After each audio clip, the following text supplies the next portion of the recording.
नहतिएर है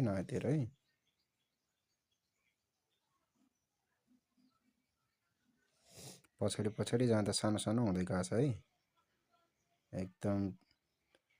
यो कैनासको लेख्नुपर्छ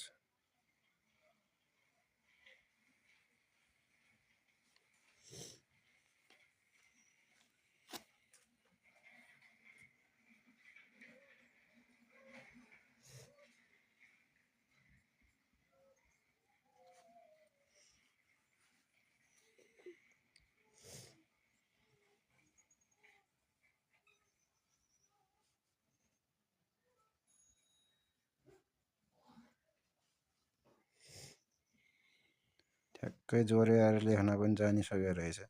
त्यो अल्छी गरेर पो हो अब त्यसरी सानो सानो हुँदै गएको छ त्यो सानो सानो गर्ने होइन एकै नासको एकै लेभलको लेख्नुपर्छ है यस्तो लेख्ने मान्छे यार अल्छी गरेर यार कहाँ हुन्छ त्यसरी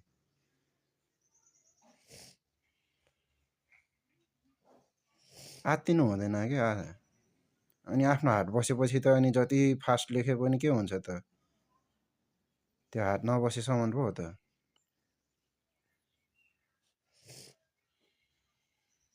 खतरा